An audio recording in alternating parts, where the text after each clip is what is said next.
నమస్తే, నేను Kavitha. Welcome to I dream. ఇన్ఫ్లుయెన్షియర్ల పేరుతో ఏమైనా చేయొచ్చా? ఏం చేసినా చెల్లుబాటు అవుతుందా? గతంలో ప్రాంక్ కాల్స్, ఆ తర్వాత ఆన్లైన్ లోన్ యాప్లను ప్రమోట్ చేశారు, బెట్టింగ్ యాప్లను ప్రమోట్ చేశారు. ఇప్పుడు సరికొత్తగా పీడోఫైల్ కంటెంట్ కూడా కనిపిస్తోంది.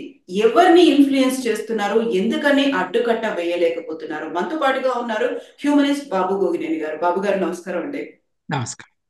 సో ఇప్పుడు చూస్తున్నటువంటి ఇట్లాంటి ట్రెండ్, ఇన్ఫ్లుయెన్షియర్స్, వాళ్ళకున్నటువంటి ఫాలోవర్స్, వీటన్నిటిని చూసుకున్న తర్వాత ఏదైనా పర్లేదు, ఏం మాట్లాడినా, ఏం చూపించినా, ఏం చెప్పినా ఓకే అనేటువంటి ఒక ట్రెండ్, ఒక న్యూ నామ్ గా మారిపోయిందా? మనకే డార్క్ కామెడీ అంటే అర్థం తెలియకుండా దాన్ని ఆస్వాదించలేని ఒక మెంటాలిటీ, మైండ్ సెట్ లో మనం వెనకబడిపోయి ఉన్నామా? ఎలా చూస్తున్నారు ఈ ప్రణీత్ హనుమంతు ఇన్సిడెంట్ ని మీరు? మామూలు జీవితంలో ఏది పర్మిటెడ్ కాదో సైబర్ లైఫ్లో కూడా it is not permitted. Exactly. What cannot be done directly cannot be done indirectly. So అక్కడ ఏ చట్టాలు ఉన్నాయో ఆ చట్టాల వెనుక ఉన్న ఉద్దేశాలన్నీ అన్ని రంగాల్లోనూ వర్తిస్తాయి. సైబర్ క్రైమ్లో ఒక స్పెషలైజేషన్ ఎందుకు ఉందంటే తొందరగా ఒక ఒక విక్టిమ్ని ఐడెంటిఫై చేయటం కానీ, ఒక ఒఫెండర్ని ఐడెంటిఫై చేయటం కానీ, మొదటి వారికి సపోర్టు, రెండో వారికి పనిష్మెంట్ వచ్చేటట్టుగా చేయటానికి కొన్ని అవకాశాలు, వెసులుబాట్లు కల్పిస్తూ ఉన్నారు. సో మీరు చెప్తున్న బెట్టింగ్ యాప్ ప్రమోషన్ కానీ, లేకపోతే ఈ చైన్ మార్కెటింగ్ లాంటివి చేయటం కానీ, లేకపోతే వాళ్ళు అంటున్న డార్క్ హ్యూమర్ కానీ, ఇవి నిజ జీవితంలో అలౌడ్ కాకపోతే మీరు టీవీలో చేయటానికి వీల్లేదు, సోషల్ మీడియాలో చేయటానికి వీల్లేదు. ఎవరికి వారు మేము ఇన్ఫ్లుయెన్సర్ అనుకుంటే ఎలా అండి? ఇప్పుడు ఒక కొత్త ట్రెండ్ ఉంది తెలుగు జర్నలిజంలో. యూట్యూబ్లో మాట్లాడే ప్రతి ఒక్కరూ కూడా సీనియర్ జర్నలిస్ట్ అని పెట్టుకుంటున్నారు. అసలు నువ్వు జర్నలిస్టో కాదో నాకు తెలీదు, నువ్వు దాంట్లో మన్ని సీనియర్ అని కూడా పెట్టుకుంటున్నావు. ఎవరు ఇస్తున్నారు ఈ టైటిల్స్? కొంతమంది ఏమో జ్యోతిష్యులు వచ్చి బ్రహ్మశ్రీ అని పెట్టుకుంటారు. లేకపోతే సినిమా స్టార్లకి విశ్వనటుడనో నట సార్వభౌముడనో రాసుకుంటారు. భారతదేశంలో పద్మ అవార్డ్స్ ఉన్నాయి, భారతరత్న అవార్డు ఉంది. వేరే దేశాల్లో వేరే రకాల అవార్డులు ఉన్నాయి.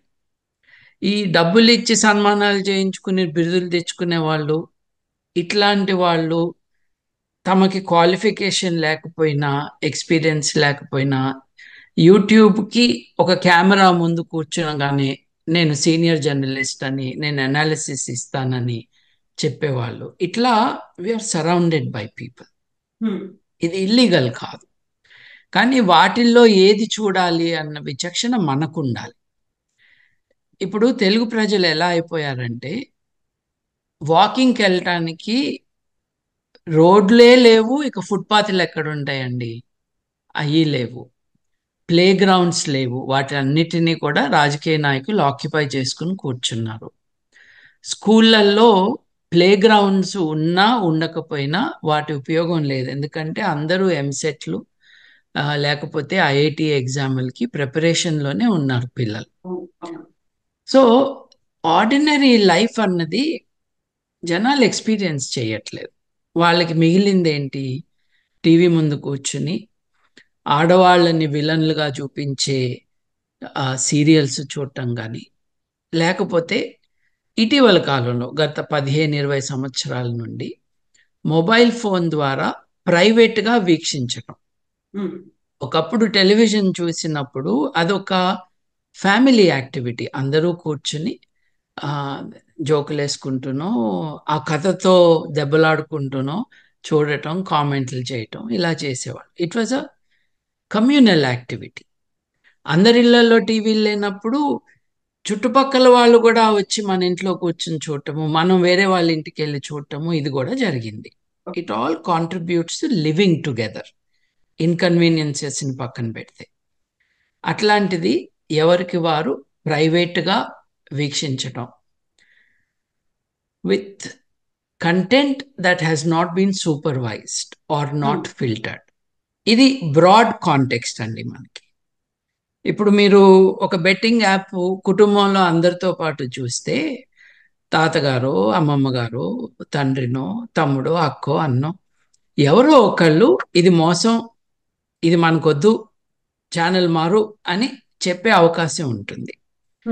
ఎవరికి వారు ప్రైవేట్గా డోర్ క్లోజ్ చేసుకుని రూమ్లో చూసుకుంటూ దాని నుంచి టెంప్ట్ అయ్యి వెళ్ళటం. So there is something very wrong that is happening in how our life is organised. ఆ పుస్తక పఠనం అన్నది అలవాటు అన్నది ఎక్కడుందండి ఇవాళ? ఒకప్పుడు బుక్ రివ్యూస్ రాసేవాళ్ళు, ఇప్పుడు సినిమా రివ్యూస్ రాసుకుంటున్నారు ఫేస్బుక్లో. అది కూడా యాక్టర్ కానీ హీరో కానీ వారి కులం ఆధారంగా వీళ్ళ అనాలిసిస్ వీళ్ళు చేసుకుంటారు. ఒక బ్యాక్వర్డ్నెస్ని ప్రమోట్ చేస్తున్నారు. మనం ఈ రోగ్స్ ఎవరైతే ఉన్నారో, నిన్న మొన్న బయటపడిన వీడియోస్ ఏదైతే చూసి మనం స్పందిస్తున్నామో, ఈ రోగ్స్ అందరూ they are operating in this dark area. అది మనం గమనించాలండి. వీళ్ళలో సెక్షువల్ పర్వర్షన్ ఉంది. వీళ్ళు కేవలం ఇన్ఫ్లుయెన్సర్సే కాదు. ఏది even if we accept that they are influencers by their self description, వీళ్ళందరూ కూడా they are operating a criminal enterprise అండి. ఇప్పుడు paedophilia is not a sexual preference, it's a crime. It's a crime against children, it's a crime against society. ఇప్పుడు వీళ్ళు ఇట్లాంటివి మాట్లాడుకోవటం, ఇట్లాంటి మాటలు వినటానికి నేను ఎక్కడో చూశాను 2 లక్షల మంది సబ్స్క్రైబర్స్ ఉన్నారు అని. 20 మంది ఉన్నా అన్యాయమే, ఘోరమే, దారుణమే. ఎవరి 2 లక్షల మంది?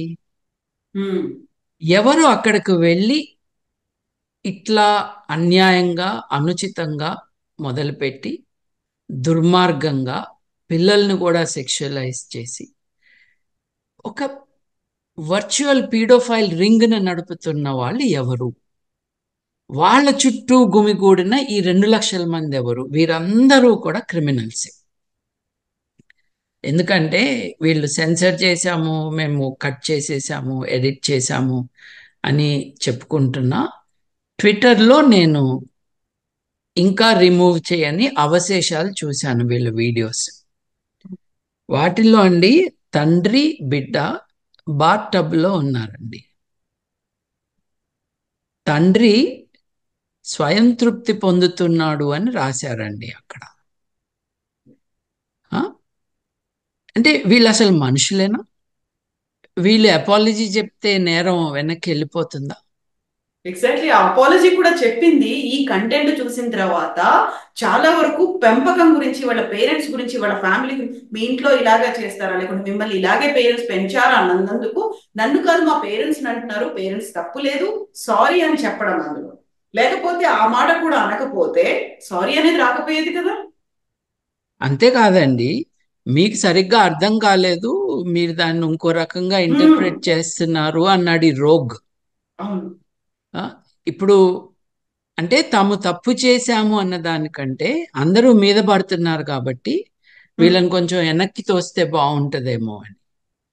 ఇప్పుడు సినిమా యాక్టర్ సాయి ధరమ్ తేజ ఎవరైతే దీన్ని బయట పెట్టారో ఆయనకి మనందరం థ్యాంక్స్ చెప్పాలి. ఎందుకంటే ఇది ఒక most dramatic, dangerous situation in Telugu land for sure.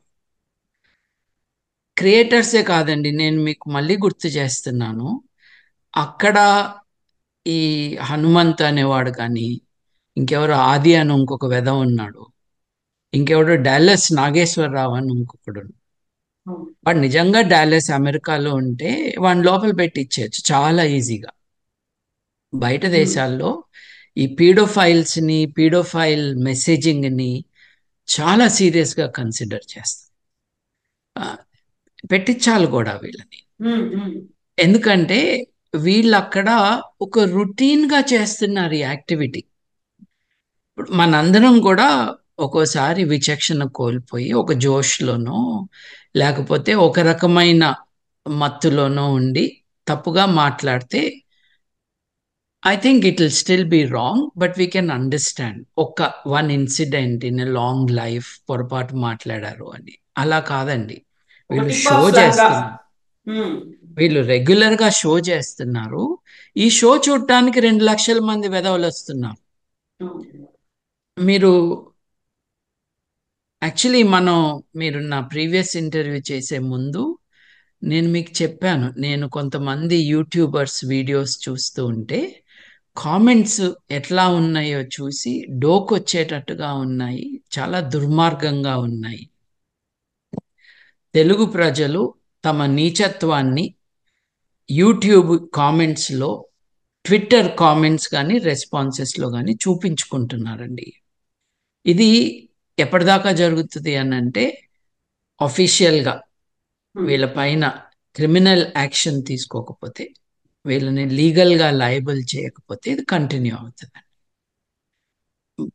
మనం బజార్లో ఒక మనిషిని చూస్తే మనకంటే వయసులో పెద్దగా ఉంటే పిల్లలతో అంకుల్ అను, ఆంటీ అను, లేకపోతే అండి అని సంబోధించు. ఇవి కదండి మనం పిల్లలకి నేర్పించేది. ఒక్కొక్కడు ఈ యూట్యూబ్ కామెంట్స్లో బూతులను పక్కన పెడితే వీడు వాడు అంటము, వాళ్ళ తల్లిని ఆలిని తిట్టటము, లేకపోతే నువ్వు ఒకే తల్లికి అమ్మకి ఇది తండ్రికి పుట్టిన వాడివైతే అని ఛాలెంజ్లు, లేకపోతే నువ్వు ఆడంగి అని అనటము. ఈ నీచత్వం ఉంది చూడండి. ఇప్పుడు వాళ్ళ అమ్మ ఆడనే కదా, వాళ్ళ భార్యనో పెళ్ళైతే లేదు అక్కలో అత్తలో చెల్లెల్లో. అసలు మానవ సమాజం సగం మంది ఆడవారు, ఎన్నో దేశాల ప్రధానమంత్రులు. మళ్ళీ ఇట్లా మాట్లాడే వాళ్ళకి వెనక రాణి రుద్రమదేవి బొమ్మ ఉంటుంది. అంటే వీళ్ళు మనుషులు కాదు, వీళ్ళకి ఆలోచన చేత కాదు, వీళ్ళకి మానవ విలువలంటే తెలీదు, ఎదుటి వ్యక్తిని మర్యాదగా సంబోధించడం రాదు. నా వీడియోస్లో చాలా మంది తగులుతారండి ఇట్లా. నాకు టైం ఉంటే నేను బస్సులో వెళ్తున్నప్పుడు కానీ రైల్లో ఉన్నప్పుడు కానీ నా time is for social media commenting. నా వీడియోస్ కింద కామెంట్స్ పెట్టిన వాళ్ళందరినీ బూతులు తిట్టకుండా వాళ్ళకి సమాధానాలు చెప్తాను నేను. ఎందుకంటే వీళ్ళు అనేసి వెళ్ళిపోతే మనకేం కాదు అని అనుకుంటున్నారు. వీళ్ళు ఎవరిని తిడుతున్నారో వారు చూడట్లేదేమో అనుకుని వాళ్ళ మానసిక రోగాన్ని బయట పెట్టుకుంటున్నారు. వాళ్ళకి రెసిస్టెన్స్ ఇస్తే ఏమవుతుంది అని. ఇప్పుడు నేను ఇటీవల కాలంలో టిఆర్ఎస్ పార్టీలో జరుగుతున్న కొన్ని డెవలప్మెంట్స్ గురించి ఒక రిలేటివ్లీ హార్మ్లెస్ పోస్ట్ పెట్టాను. 70-80 మంది దిగారనమాట బూతులు తిట్టడానికి. ట్విట్టర్లో మీకు ఆ 180 క్యారెక్టర్స్ ఎంతో లిమిట్ ఉంటుంది కదండి, 240, what ever that limit is. ఆ లిమిట్లో ఒక ఆర్గ్యుమెంట్ ఇచ్చే అవకాశం ఉండదు. ఆ లిమిట్లో కేవలం బూతులు రాసే అవకాశమే ఉంటుంది. వీళ్ళకి బూతులు రాసి వెళ్ళిపోతారనమాట. సో వీళ్ళందరినీ వాళ్ళ భాష కాకపోయినా వాళ్ళ లెవెల్లోనే నేను ట్యాకిల్ చేస్తే ఇప్పుడు ఒకళ్ళు ఇద్దరికి దిగిపోయింది. Number of people are attacking. ఎవరు ఏకీభవించాల్సిన అవసరం లేదండి. కానీ ప్రొటెస్ట్ అన్నది లేదు, డిజగ్రిమెంట్ అన్నది ఒక మర్యాదపూర్వకంగా చేయాలి. సో ఏమవుతుందంటే ఎవరికి వాళ్ళు ఒక ప్రజాస్వామ్యంలో డయలాగ్ చేయాలన్న విషయం మర్చిపోయి బెదిరించటము, బూతులు తిట్టటము, అంతకంటే ఘోరం తిట్టించటము చేస్తూ ఇదే ఒక నార్మలైజ్డ్ బిహేవియర్గా మారిపోతుంది. That cannot be accepted.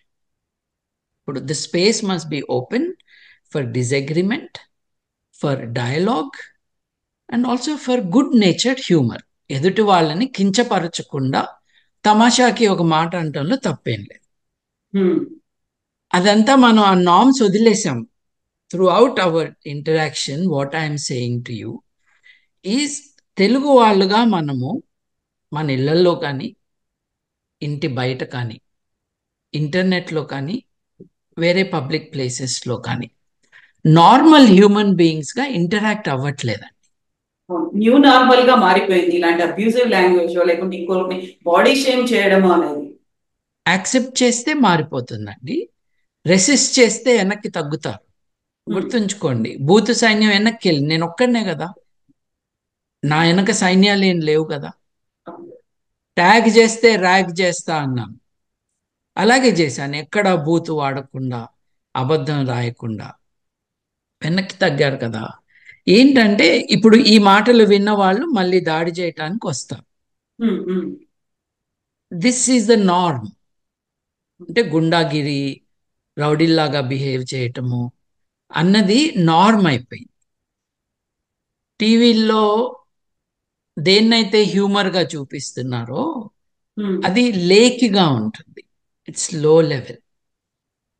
సినిమాల్లో డైలాగులు they are at a different level. ఇప్పుడు గుంటూరు కారం సినిమా ఉందండి.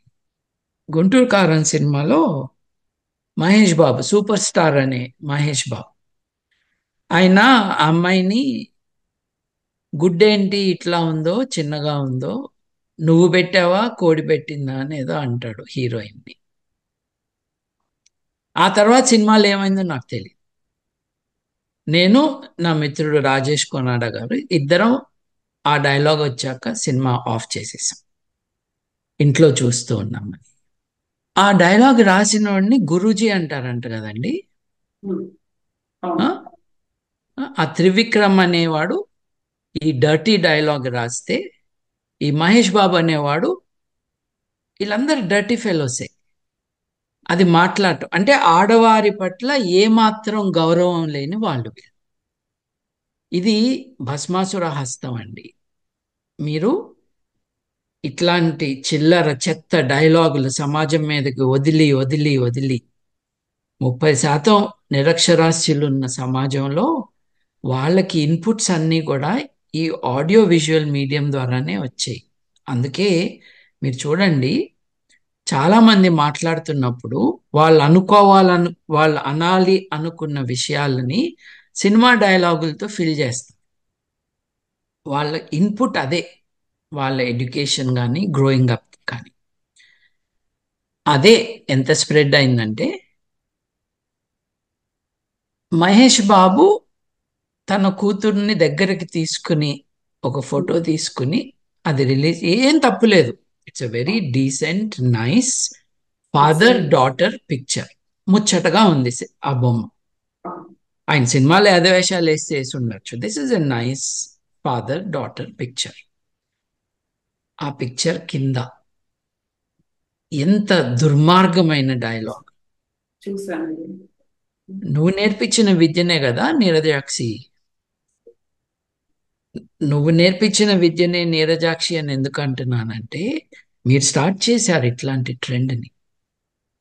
సినిమాలో హీరోలు ఏం చేస్తారండి, సినిమాలో హీరోలు ఆడపిల్లల్ని ఏడిపిస్తారండి. నువ్వు నాకొద్దు అన్న ఆడపిల్లని మాటుగాసి రాళ్ళేసి కొట్టి, లేకపోతే డాష్ ఇచ్చి కింద పడేసి తర్వాత ఒక డాన్స్ వేసుకుంటారు. హీరోలు చేసే పనులు ఇవి. ఆ ఇండస్ట్రీలో ఏముంటుంది, ఆ ఇండస్ట్రీలో కాస్టింగ్ కౌచ్ అక్యుజేషన్స్ ఉంటాయి. సో యూసీ మనం చాలా దరిద్రమైన కల్చరల్ స్పేస్లో బతుకుతున్నాం అండి. కాబట్టే సాయి ధరమ్ తేజ్ గారు ఇది రేస్ చేసే వరకు నడిచింది. ఈ ఆదిగాడు, డల్లాస్ నాగేశ్వరరావు గారు, ఈ హనుమంతు, ఈ వెధవలందరూ కూడా చిన్న బిడ్డల్ని సెక్షువలైజ్ చేసి మాట్లాడటం. ఇది అవుట్ ఆఫ్ ద బ్లూ వచ్చిందని నేను అనుకోవట్లేదు. నేను సైకియాట్రిస్ట్ని కాదు, సైకాలజిస్ట్ని కాదు. So I only speak as someone outraged by this. ఇది isolated only to their behaviour on screen అని నేను అనుకోవట్లేదు. పోలీసులు ఇన్వెస్టిగేట్ చేసినప్పుడు వీళ్ళు ఏ ఇంటర్నెట్ సైట్లకి వెళ్తున్నారు, వీళ్ళు ఎవరెవరితో ఏం ఎక్స్చేంజ్ చేసుకుంటున్నారు, ఎటువంటి బొమ్మలు ఎక్స్చేంజ్ చేసుకుంటున్నారు, సీరియస్గా ఇన్వెస్టిగేట్ చేయటం మంచిది. ఎవరికి మంచిది? మనందరికీ మంచిది, సమాజానికి మంచిది, ఈ బిడ్డల సేఫ్టీ కోసం. అయితే ఇక్కడ బాబు గారు ఎవరైతే ఈ ఇష్యూని బయటికి తీసుకొచ్చారో, ఎక్స్పోజ్ చేసి ప్రపంచం ముందుంచి కంప్లైంట్ దాకా వెళ్ళి ఇవన్నీ చేసినటువంటి సాయిధరం తేజ్ ఒక మాట అన్నారు. మన పిల్లల ఫోటోలు లేకుంటే అమ్మాయిలు అబ్బాయిలు ఎవరైనా చిన్న పిల్లల ఫోటోలు పెట్టే ముందు ఆలోచించుకోండి, ప్రైవసీ సెట్టింగ్స్ చూసుకోండి, మిస్యూజ్ అవుతున్నాయి అన్నట్టుగా పోలీసులు కూడా అదే సజెషన్స్ ఇస్తున్నారు. అది మాత్రమే సరిపోతుందా? మన జాగ్రత్తల్లో మనం ఉన్నాము, వాళ్ళు ఎవరు మిస్యూజ్ చేసుకోదలుచుకోలేదు, మా పిల్లల ఫోటోలు వీడియోలు పెట్టుకోదలుచుకోలేదు, ఇది మాత్రమే సరిపోతుందంటారా? అంటే it's both caution and also a safety. It's a precaution. వాళ్ళు ఏంటంటే అంటున్నది, సమాజంలో ఇంతమంది చెడ్డవాళ్ళు ఉన్నారు. ఇప్పుడు మనం ఆ రోడ్డు మీద వెళ్ళొద్దు, అక్కడ జులాయిగా తిరిగే వాళ్ళు ఉంటారు అని చెప్తారు కదండి. ఉమ్, పిల్లలకి జాగ్రత్తలు చెప్తాం. అట్లాగే మనం కూడా జాగ్రత్తలు చెప్పటం తప్పు కాదు. పోలీసులు ఇట్లాంటి వార్నింగ్ ఇవ్వటం, మిమ్మల్ని మీరు కాపాడుకోండి, అనవసరంగా డేంజర్ ఎక్స్పోజ్ కావద్దు అని. బట్ ఇన్ ప్యారలల్ ఇట్లా బిహేవ్ చేసే వాళ్ళని కంట్రోల్ చేయాలి. ఇప్పుడు కంట్రోల్ ఎవరు అవుతున్నారు? మంచి వాళ్ళు ఉమ్, అవుతున్నారు. అవును. చెడ్డవాళ్ళు ఎక్కడున్నారో చూసి ప్రోయాక్టివ్గా వాళ్ళని you must smoke them out అండి. ఇది కష్టం కాదండి. యాక్చువల్లీ ఏం ఉమ్, చేస్తారంటే చాలా దేశాల్లో, ముఖ్యంగా అమెరికాలో మొదలై ఆస్ట్రేలియా దాకా వచ్చింది ఇన్వెస్టిగేషన్. చిన్నపిల్లల్ని గ్రూమింగ్ అంటారు. ఉమ్, ముఖ్యంగా ఇది ఆడపిల్లలకి చేస్తారు, బట్ మగపిల్లల్ని కూడా గ్రూమ్ చేసే వాళ్ళు ఉన్నారు. వాళ్ళని ఫ్రెండ్షిప్ సీకింగ్ ఫ్రెండ్స్ గ్రూపుల్లో కలవటం, వాళ్ళతో మాట్లాడటం, వాళ్ళకి గిఫ్ట్స్ ఇవ్వటం, తర్వాత ఉమ్, వాళ్ళని ఎక్కడికన్నా రమ్మనటం. ఉమ్, వచ్చినాక వాళ్ళతో ఫిజికల్ యాక్టివిటీలో పాల్గొని, వీళ్ళందరూ under age, below the age of consent, వాళ్ళని వీడియోస్ కానీ ఫొటోస్ కానీ తీసి కాంప్రమైజింగ్ పొజిషన్స్ అని వాళ్ళు ఉమ్, నమ్మేటట్టుగా చేసి, ఇవి బయట పెడతాము నువ్వు నాకు లొంగిపోకపోతే అని ఉమ్, వాళ్ళని వశపరుచుకుంటారండి. ఇట్లాంటివి బయటకి రావు కదా మామూలుగా. అవును. అందుకని ఇటువంటి పీడోఫైల్ రింగ్స్ లోకి పోలీసులే డికాయ్గా వెళ్తారు. They join such groups, they engage in conversation. Um, ఆడపిల్లల్లాగా వీళ్ళే అక్కడ పోస్టులు పెడతారు. అప్పుడు somebody will try to recruit them for this illegal dangerous activity. అప్పుడు వీళ్ళు అక్కడికి వెళ్ళి పట్టుకోవటం. ఇది అమెరికాలో కొన్ని వేల మంది పియర్ టు పియర్ నెట్వర్క్ అండి. అంటే మీరు ఉమ్, పబ్లిక్గా తెలియకుండా వన్ టు వన్ షేర్ చేసుకుంటారు. ఉమ్, ఒక వాట్సాప్ నుంచి ఇంకో వాట్సాప్కి వెళ్తుంది. And more sophisticated secretive ways of sharing. Um, వీటన్నిటిని బయట పెడితే పదుల వేలల్లో దొరికారండి కేవలం అమెరికాలో. వీళ్ళెవరు? ఈ చేస్తున్న వాళ్ళ వయసు ఏంటి అంటే వీళ్ళందరికీ 50 ఏళ్ళు, 60 ఏళ్ళు, 40 ఏళ్ళు. అంటే బిడ్డలకి తండ్రిగా కానీ తాతలుగా గ్రాండ్ కానీ పేరెంట్స్. ఉండాల్సి. ఎగ్జాక్ట్లీ. ఇది ఇట్స్ ఎ సీక్రెట్ వరల్డ్. దాన్ని ఛేదించాలి. పోలీసులు ఇది చేయాలి, వేరే వాళ్ళు చేయటం కష్టం. అమెరికాలో స్టార్ట్ అయిన ఈ ఇన్వెస్టిగేషన్ ఆస్ట్రేలియా దాకా వచ్చిందండి. ఆస్ట్రేలియాలో కూడా చాలా మందిని పట్టుకున్నారు. నాకు తెలుసు సిడ్నీలో జరిగింది, రైడ్స్ జరిగినాయి. And big ring of paedophiles. అంటే పీడోఫైల్స్ అని అంటున్నాం కదా, వీళ్ళందరూ ఉమ్, ఫిజికల్గా ఎవరినో అట్రాక్ట్ చేసి వాళ్ళని ఎక్స్ప్లాయిట్ చేయాల్సిన అవసరం లేదు. ఫొటోస్ ఎక్స్చేంజ్ చేసుకోవడం, చిన్న చిన్న పిల్లల్ని దారుణంగా హింసిస్తూ ఉన్నప్పుడు ఆ వీడియోస్ తీసుకుని అవి షేర్ చేసుకుని దాని నుంచి ఒక వికృత ఆనందం పొందటం, ఇట్లా చేసేవాళ్ళు. మెల్బర్న్లో నేనుంటున్న ఊళ్ళో రెండు top schools, high schools, before last year, just month or 2 ఎగో, ఆ స్కూల్లో మగపిల్లలు, అంటే వీళ్ళందరూ పిల్లలండి, ఉమ్, 16, 15, అంతర్జాతీయంగా 18 ఏళ్ళు వచ్చే వరకు మనం పిల్లలు అంటాం. వీళ్ళందరూ హై స్కూల్ పిల్లలు కాబట్టి 15, 16, 17 ఏళ్ళ వయసు వాళ్ళు. మగపిల్లలు తమ క్లాస్మేట్స్లో సెక్షువల్ రేటింగ్, ఆడపిల్లలు వాళ్ళ డిజైరబిలిటీ ఏంటి అని రాసుకుని వాళ్ళకి స్కోర్ ఇచ్చి అది సర్క్యులేట్ చేసుకుంటుంటే అది బయటకు వచ్చింది. బయటికి రాగానే ఆ పిల్లలందరినీ సస్పెండ్ చేసి ఎంక్వైరీ వేశారు. అట్లాగే సైకాలజిస్టులను దింపారు. Next to be followed by psychiatrist. ఎందుకంటే ఇది మానసిక రోగం. కనిపించిన ప్రతి వ్యక్తితో నీకు ఫిజికల్ రిలేషన్ కావాలని నువ్వు అనుకోవటం, అట్రాక్ట్ అవ్వటం అన్నది ఒక ఫిజియలాజికల్ రెస్పాన్స్. కానీ ముక్కు మొహం ఎరగని వ్యక్తి వీడియో కింద నువ్వు కామెంట్లో I want to spend a night with you అని, నేను ఇంకా సివిలైజ్డ్ లాంగ్వేజ్లో ట్రాన్స్లేట్ చేసి చెప్తున్నాను. తెలుగులో ఎట్లా రాస్తారో తెలియని వాళ్ళు ఆ కామెంట్స్ చూడొచ్చు, ఎలా రాస్తారు. అక్కడ ఇది టార్గెట్ ఈజ్ విమెన్. వారి శరీరం, వారి ఆకృతి, వాళ్ళని సెక్షువల్గా ఫ్యాంటసైజ్ చేసుకుంటూ మాట్లాడటం. సో ఈ ప్రణీత్ అనే ఒక్కడనే కాకుండా what is this network that is operating, what kind of people are there, దీని మీద నేను అనుకోవటం ఒక వైట్ పేపర్ రిలీజ్ చేయాలి గవర్నమెంట్స్. 2 తెలుగు రాష్ట్రాల్లో ప్రభుత్వాలు చేయాలి. ఎందుకు అనంటే ఒకప్పుడు డెమోక్రాటిక్ స్పేస్ ఎక్కడంటేనండి, మీరు పేపర్ కొనుక్కోటానికి బడ్డీ కొట్టుకు వెళ్ళి మార్నింగ్ సిగరెట్లు కాల్చుకునే వాళ్ళు ఇంట్లో భార్యలు కోపడతారు కాబట్టి కాఫీ తాగేసి సిగరెట్ కోసం బడ్డీ కొట్టుకు వెళ్ళటం, పాన్ కట్టించుకోవటం, పేపర్ తీసుకోవటం, అక్కడే రాజకీయాలు చర్చ చేసుకో. ఇది ఒక టైంలో ఒక లైఫ్ స్టైల్. ఈవినింగ్ పేపర్ మళ్ళీ సేమ్ థింగ్స్.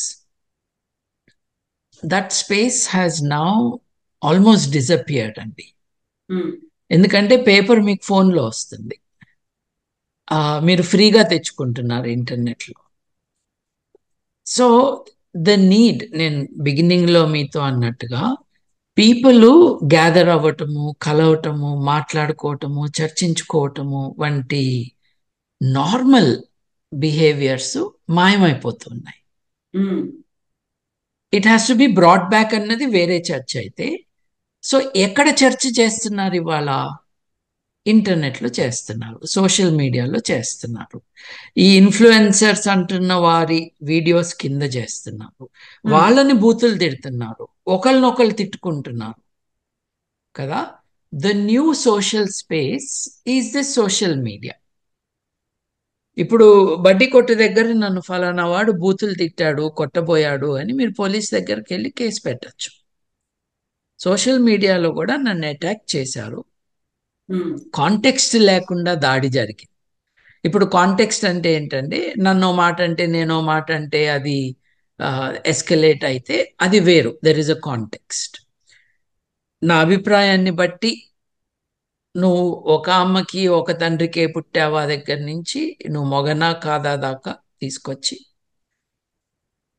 ఇట్లాంటి యాక్టివిటీస్లో ప్రభుత్వాలలో మినిస్టర్లుగా పనిచేసిన వాళ్ళు, పనిచేస్తున్న వాళ్ళు కూడా ఉన్నారండి. వాళ్ళు యూజ్ చేసే లాంగ్వేజ్ కూడా పబ్లిక్ ప్లేసెస్ లో. ఎస్.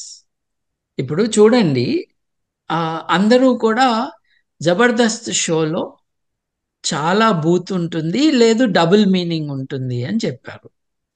జబర్దస్త్ షోలో జడ్జిగా చేసింది రోజా గారు. రోజా గారు అసెంబ్లీ బయటనో లేకపోతే ఇంకెక్కడో నన్ను రేప్ చేస్తారా అని అడిగింది ఆవిడ. అసలు ఎప్పుడైనా మనం ఇటువంటి మాటలు మన కుటుంబ కాంటెక్స్ట్లో వినుంటామా? ఎవరైనా వినుంటారా? నార్మలైజ్ అయిపోతుంది, ఈ లాంగ్వేజ్ నార్మల్ అయిపోతుంది. సో పెద్దవాళ్ళు, సొసైటీలో పొజిషన్స్ ఆఫ్ పవర్లో ఉన్న వాళ్ళు ఇలా మాట్లాడుతూ ఉంటే others will do it. 30% illiterate society మనది. అంటే 9 కోట్ల మంది తెలుగు వాళ్ళల్లో 3 కోట్ల మందికి చదువు రాదు. అంటే దాని అర్థం ఏంటి? వీళ్ళందరికీ connection with the world is through audio visual media. అంటే యూట్యూబ్ వీడియోస్, సోషల్ మీడియాలో జనాలు మాట్లాడుతున్నవి. నేనే నోటీస్ చేస్తున్నానండి. నేను ఫేస్బుక్లో నేను చాలా లాంగ్ పోస్ట్ పెడతాను. ఎందుకు? I'm providing arguments for activist. ఇప్పుడు నాకు తెలిసినంత వరకు, నేను విశ్లేషించగలిగినంత వరకు ఈ సమస్య ఇలా అర్థం చేసుకోవచ్చు అన్న ఒక ప్రెజెంటేషన్, లాంగ్ పోస్ట్. సో అక్కడ రెస్పాన్సెస్ చాలా తక్కువగా ఉంటాయండి. ఎందుకంటే ఇది చదవాలి, ఇది ఆలోచించుకోవాలి. కానీ నేను అందరికీ రాయట్లేదు నిజానికి. నేను అది రాస్తున్నది ఫెలో యాక్టివిస్టులకి, మానవ హక్కుల కోసం, మానవవాదం కోసం, ఇది హేతుబద్ధ సమాజం కావాలని కోరుకుంటున్న వారి కోసం, లేకపోతే సమాజంలో సమానత్వం రావాలని ఉద్యమిస్తున్న వారి కోసం నా అభిప్రాయాలు నేను షేర్ చేసుకుంటాను. అక్కడ కొంతమంది యాక్టివిస్టులు మాత్రమే స్పందిస్తారు. ట్విట్టర్లో అదే మీరు అన్నట్టుగా 240 క్యారెక్టర్స్ పోస్ట్ పెడితే దాని కింద 100 మంది బూతులు రాస్తారు. అంటే ఆలోచన కానీ లేదు, పొలైట్గా ఇంటరాక్ట్ అయ్యే కెపాసిటీ కానీ వారికి లేదు, ఈ మాధ్యమం కారణంగా కోల్పోయారు. Technology is changing the way we interact with each other. ఇక్కడ లీగల్ పర్యవేక్షణ లేకపోతే, ప్రొటెక్షన్ లేకపోతే, దెన్ డైలాగ్ కెనాట్ కంటిన్యూ. ఇప్పుడు నాకు తెలిసి చాలా మంది ఇటువంటి దాడుల కారణంగా, ఇప్పుడు ఒక బూత్ సైన్యాన్ని ఒకళ్ళ మీద వదిలితే వాళ్ళు దడుచుకుంటారు కదండి. ఆడవారు ఎక్కడున్నారు చెప్పండి? అసలు సోషల్ స్పేస్లో ఆడవారు కనిపిస్తున్నారా? ఎవరు అధికారంలో ఉంటే అధికారంలో లేని వాళ్ళని వాళ్ళ సైన్యాలతో దాడి చేయిస్తున్నారు. ఇలా చేసిన కారణంగా వీళ్ళందరూ వెనక్కి తగ్గుతారు, జరుగుతుంది కూడా అది. దీని కారణంగా the social space is shrinking even further కదా. సో ఆల్రెడీ ఆడవారంటే రెస్పెక్ట్ లేని సమాజమే ఇన్ ప్రాక్టీస్. మాటలకి ఏమైనా చెప్పచ్చు, దేవి అనొచ్చు, దేవత అనొచ్చు, కానీ in reality there is not much respect. అదంతా బయటకు వస్తుంది. మన సోషల్ ప్రెజుడిసెస్, మన హైరార్కికల్ డిఫరెన్సెస్, మనకు వచ్చిన బూతులు అన్నీ అక్కడ ప్రెజెంట్ అవుతున్నాయి కదండి. నువ్వేమైనా అనొచ్చు, కానీ నన్ను అనకూడదు. తేడా ఉంది కదా. ఫ్రీడమ్ ఆఫ్ స్పీచ్ అన్నది it's not a freedom to abuse any. ఒకరిని నువ్వు విద్వేషపూరితంగా కానీ, ఫలానా వ్యక్తిని చంపేయమని కానీ, వీడెక్కడ దొరుకుతాడు. ఐ డ్రీమ్ నాతో చేసిన ఇంటర్వ్యూలోనే నా ఇంటర్వ్యూ కింద వీడిని చంపేయాలి అని, నన్ను చంపేయాలని రాశారండి. అట్లాగే నేను RRR సినిమా రివ్యూ చేశాను, ఇది పిల్లల కోసం కాదు అని. ట్విట్టర్లో పెట్టినందుకు నా వేళ్ళు కోసేస్తామని ఒకడు, చంపేస్తానని ఇంకొకడు. నేను ఇండియాలో లేను కాబట్టి వాళ్ళ చర్యలు తీసుకోలేదు వాళ్ళ మీద. ఉండుంటే తప్పకుండా తీసుకునేవాడిని. ఎందుకంటే నా హక్కులు నేనే కాపాడుకోవాలి. నా హుందాతనాన్ని ఎవరైనా డ్యామేజ్ చేయాలని ట్రై చేస్తే అవసరం ఉంటే నేనే డిఫెండ్ చేసుకుంటాను. ఇండియాలో అది చేయకుండా దూరం వెళ్ళిపోతున్నా. నేను ఇండియాలో ఉన్నంత కాలము నన్ను ఎవరు అటాక్ చేసినా వాళ్ళని వదలలేదు నేను. ఎందుకంటే మన పరువు మనం కాపాడుకోవాలి. ఇష్టం వచ్చినట్టు మాట్లాడితే వీల్లేదు. అది అందరూ చేసినప్పుడు ఈ దరిద్రులు కొంచెం వెనక్కి వెళ్తారు. So the problem is wider అండి. ఓ పక్కన ఈ హనుమంతు లాంటి సెక్షువల్ పర్వర్ట్స్ ఉండటం, దాన్ని పట్టుబడ్డాక మా ఉద్దేశం అది కాదని ఎంత చెప్పినా ఆ అపాలజీ కానీ కన్ఫెషన్ కానీ సిన్సియర్గా లేదని తెలిసిపోవటం, వీళ్ళ చుట్టూ జనాలు, ఆ 2 లక్షల మంది. ఇంకొకటండి, పెయిడ్ సబ్స్క్రైబర్స్ అంటండి వీళ్ళు. హ్మ్. అందరూనో కొంతమందో నాకు తెలీదు. I'm not that well versed in these Instagram and other things. తెలిసిన వాళ్ళు చెప్తారు మనకి. అసలు పెయిడ్ సబ్స్క్రైబర్స్ ఒక క్రిమినల్ డయలాగ్ వినటానికి డబ్బులిచ్చి వెళ్తున్న వారు ఎవరు? వీళ్ళందరినీ లోపలేయాలి కదా. ఇందులో ఇంకా వింత ఏంటంటే వాళ్ళ సినిమాల ప్రమోషన్ల కోసం హీరోలు కూడా ఇలాంటి వాళ్ళతో ఇంటర్వ్యూలు చేయడం, ఒకవేళ వాళ్ళకి ఇంకా నేమ్ అండ్ ఫేమ్ ఫాలోవర్స్ ఎక్కువ ఉంటే వాళ్ళనే సినిమాల్లోకి ఆఫర్లు ఇచ్చి తీసుకోవడం అనేది కూడా ఉంది. చూడండి, చూడండి అసలు ఎంత డోకొచ్చే విషయం ఇది. సో వీళ్ళెవరూ కూడా ఏం ఏం చేసినా పర్లేదు, వాళ్ళకంటూ ఒక ఫాలోవర్లు ఉన్నారు, వాళ్ళకంటూ ఒక ఇన్ఫ్లుయెన్షియర్ అనే ఒక ట్యాగ్ ఉంది కాబట్టి వాళ్ళని మన దాంట్లో పెట్టుకుంటే ఒక రకంగా వాళ్ళతో పాటుగా మనకి కూడా ఏమంటారు దాన్ని, ఒక వైడ్ రేంజ్ పబ్లిసిటీ అనేది ఉంటుంది, లేకుంటే రీచ్ అనేది ఎక్కువ ఉంటుంది, మాసెస్ లోకి వెళ్తుంది. ఇది కదా ఐడియా అసలు. ఇట్లా వెళ్ళి ఏం సాధిస్తారండి? బిగ్ బాస్ కి ఇన్విటేషన్ వస్తుందనా? ఏంటి అంతే వీళ్ళు కదా. ఎందుకు చేస్తున్నారు? ఎందుకు ఎగ్జాక్ట్లీ. చేస్తున్నారు? ఇప్పుడు బూతులు బాగా మాట్లాడే వాళ్ళు వాళ్ళ ఫేస్బుక్ కానీ what ever social media accounts they have, వాటికి 2-3 మిలియన్స్ అంటే 20-30 లక్షల మంది లక్షలు. ఫాలోవర్స్ ఉన్నారండి. ఇది మన తెలుగు వారి గురించి ఏం చెప్తుంది మనకి? ఇప్పుడు జ్ఞానం విజ్ఞానం పంచే వారు కూడా ఉన్నారు. వారి చుట్టూ 10,000 మంది 20,000 మంది అట్లా ఉంటారండి. వీరి చుట్టూ ఎంతమంది ఉంటారండి? ఎంత సో మార్కెటింగ్ వాట్ అవుతోంది. మార్కెటింగ్ అవుతుందండి. దీనికి డబ్బులు ఖర్చు అవుతాయి. ఆ డబ్బులు పెట్టుకుంటారు. వీళ్ళలో చాలా మంది యూట్యూబ్తో కమర్షియల్ డీల్స్లో ఉంటారు. అంటే దాని అర్థం, నా వీడియో ఎవరైనా చూస్తూ ఉన్నప్పుడు ఒక యాడ్ ప్లే అయితే నాకు ఇన్ని డబ్బులు వస్తాయి అన్న ఒక అరేంజ్మెంట్ అది. But I don't think YouTube pays a lot anymore. ఒకప్పుడు అలా ఉండేది. కానీ మీరు అన్నట్టుగా సమాజంలో నాకు ఒక గుర్తింపు వస్తుంది. వస్తోంది. అందరూ నన్ను చూసి రికగ్నైజ్ చేస్తారు, నా మాట వింటారు. దీని నుంచి మళ్ళీ మేబీ ఇప్పుడు సినిమా వాళ్ళతో వీళ్ళతో ప్రమోట్ చేయించుకుని వేరే ఆపర్చునిటీస్ తెచ్చుకుంటారేమో.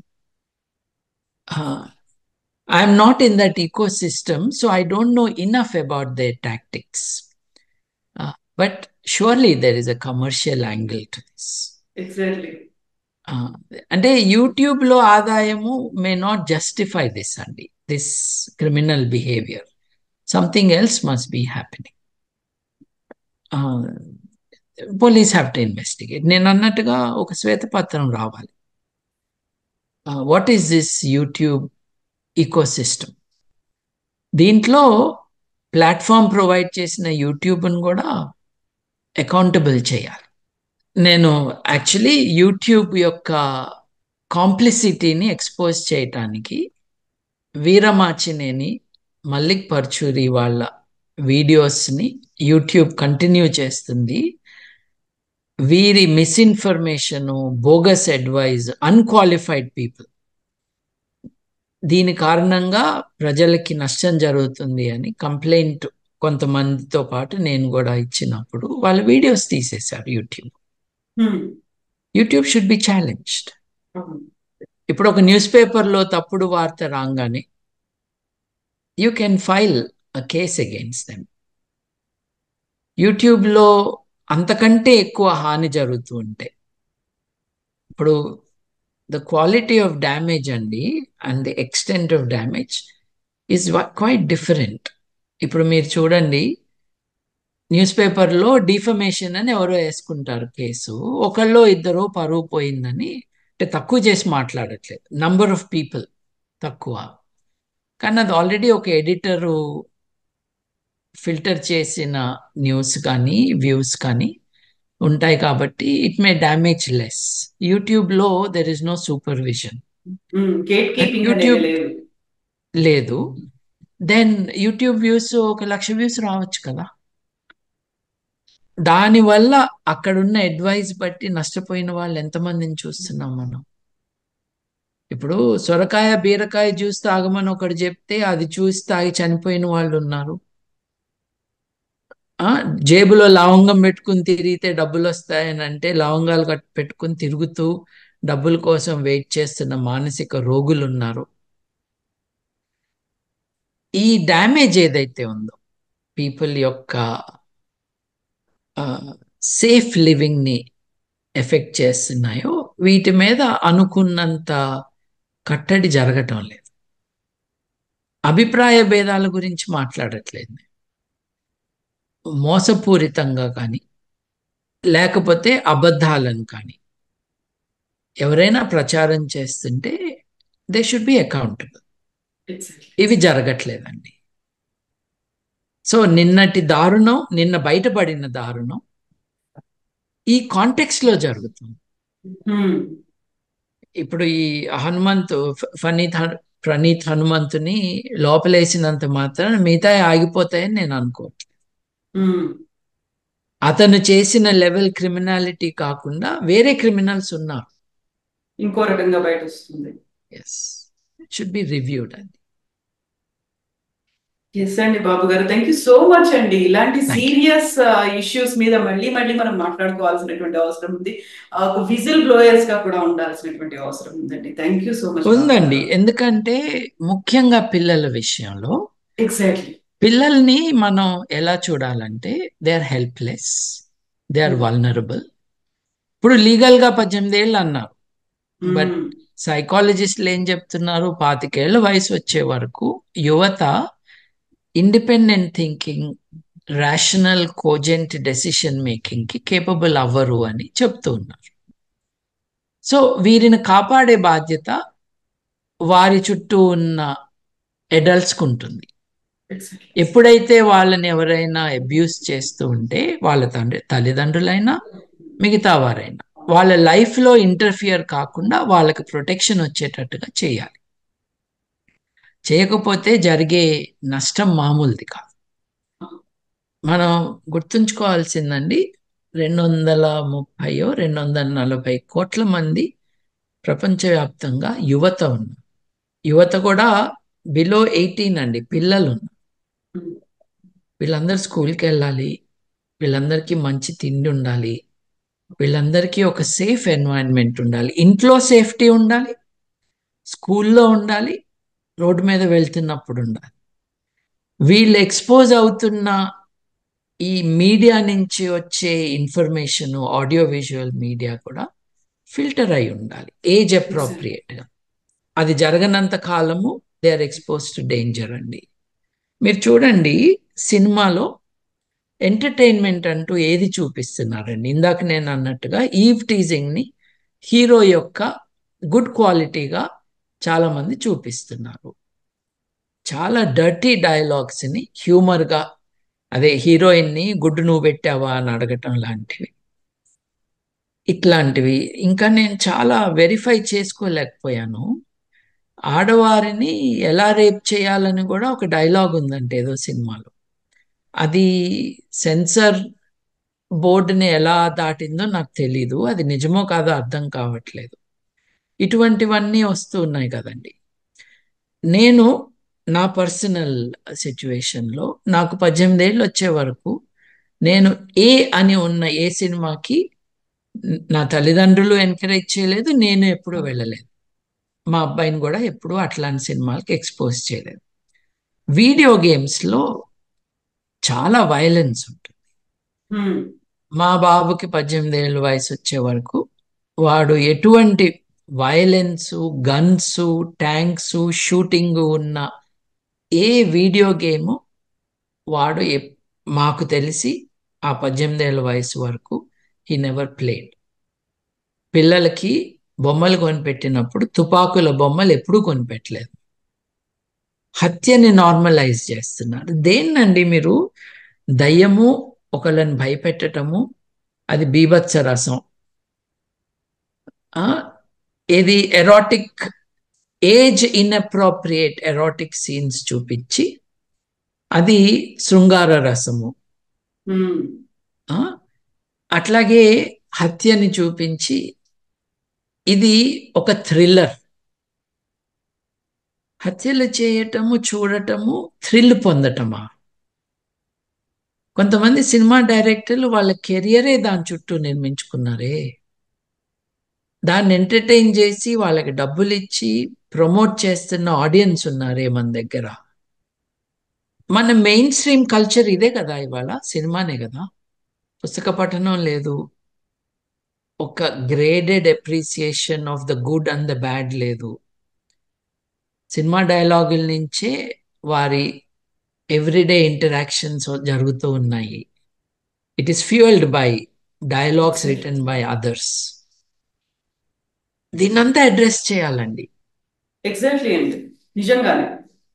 ప్రతి క్షణం మన చుట్టూ అవుతున్న వాటన్నిటి మీద we need to keep an eye. ఆ విజిలెంట్ గా ఉండాలి, at the same time whistle blowers గా కూడా ఉండాల్సిన అవసరం ఉంది. Thank you so much Babu గారు. థ్యాంక్ యూ అండి. Thank you. నమస్తే. థ్యాంక్ యూ అండి. Thank you.